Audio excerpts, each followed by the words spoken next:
This training is brought to you by the DFib Warehouse, Australia's experts at building the confidence to save a life. It's designed for people with little or no medical or first aid knowledge. Everyday people like you. The training takes a little over 10 minutes, so whether you're watching on your phone, tablet or computer, be sure to watch right till the end, as it might be the difference between someone you care about living or dying. I'm Ben, and this issue is really personal for me because one sunny Thursday morning in November, I received a phone call that nobody wants to receive. It was Manly Hospital telling me that my dad had had a serious heart attack. I asked them whether he'd made it. They said, "They're still working on him, you should get here straight away." I knew in my heart then and there that Dad hadn't made it. My dad's death wasn't uncommon. Around 30,000 Australians every year suffer sudden cardiac arrest, and at present, around 90% of them die. But it doesn't have to be that way. In some respects, my dad was lucky. He had people on the scene immediately, who called an ambulance straight away, and he received early CPR. What my dad didn't have was a DFib nearby. We have an excellent ambulance service, but do you know how long it takes them to arrive? On average, it's between 8 and 10 minutes. Someone in cardiac arrest needs CPR and defibrillation within 3 minutes to have a 70% chance of surviving. By 8 minutes, that chance of survival has dropped to 10%.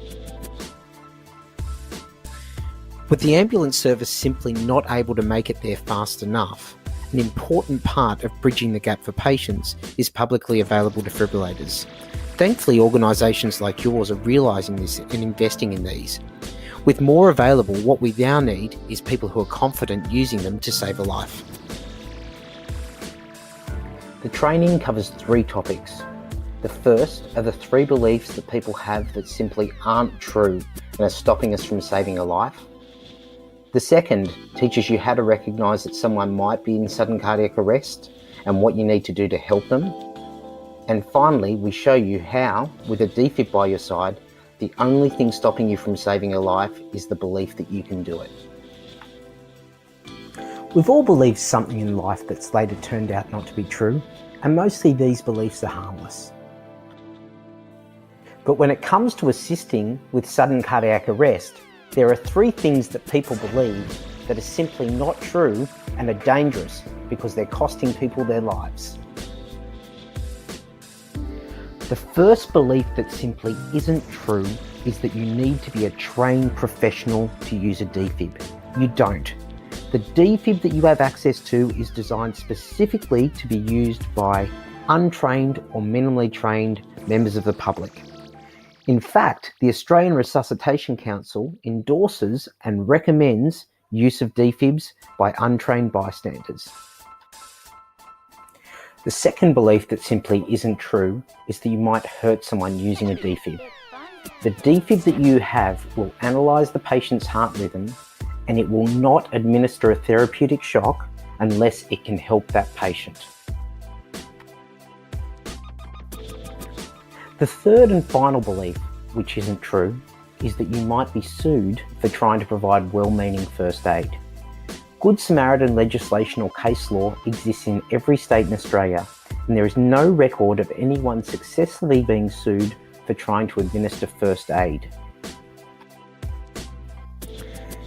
So hopefully now you believe that you can use a DFib, but you might still be confused as to when you should use one.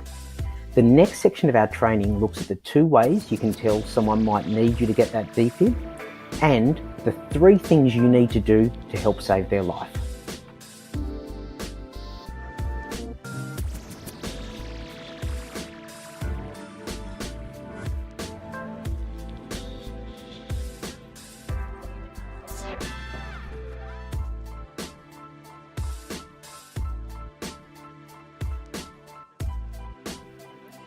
Regardless of what's caused them to go into cardiac arrest, the 2 telltale signs that someone has experienced a sudden cardiac arrest is that they're not conscious and they're not breathing. Some simple ways to check whether this might be the case is if you grab them shake them and yell their name and they don't respond. You don't see their chest moving up and down with breath, or you don't feel a pulse. They're likely unconscious and not breathing. If someone is in cardiac arrest, that situation is deadly serious. Without your help, they will die. They need you to do 3 things straight away. The first one is call 000. The second thing they need you to do is go and get your defib.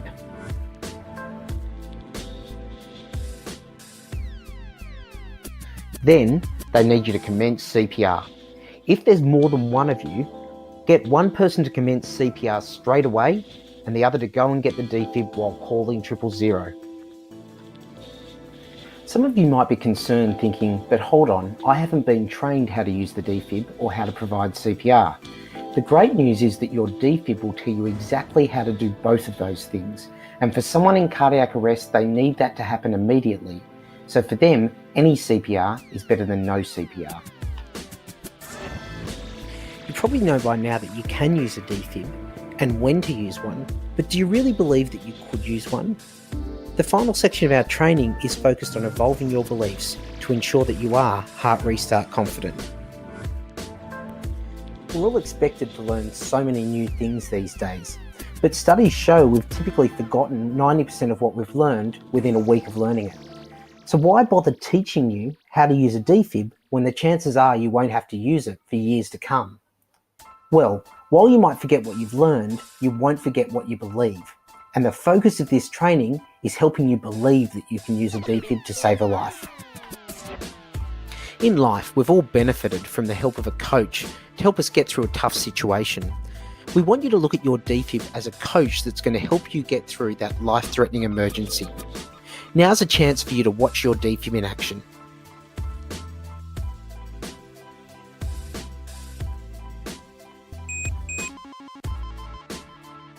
Adult mode.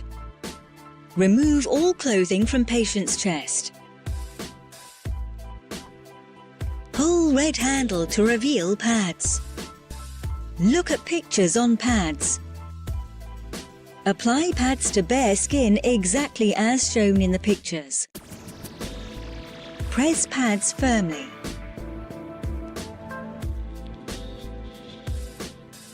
Apply pads to bare skin exactly as shown in the pictures. Press pads. Do not touch patient. Analyzing heart rhythm. Preparing to shock.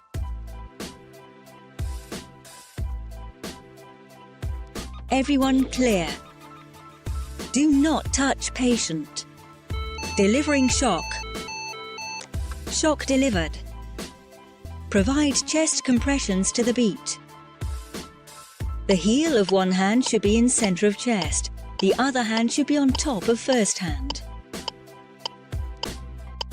Push down hard at least 5 centimeters.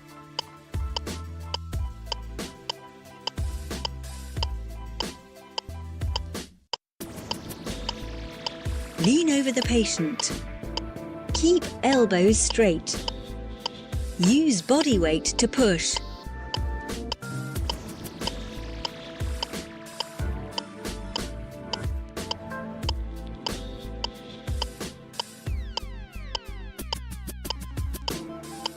Push down hard at least 5 centimeters.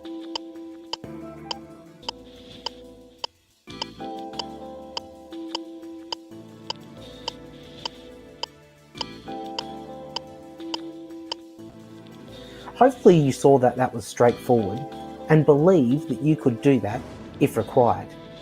To help reinforce that belief, we're going to ask you to do something that might seem a bit silly at first, but I guarantee you will work in help evolving your belief. Think of someone who's really important to you, someone whose life really matters to you, maybe a friend, a colleague, or a family member.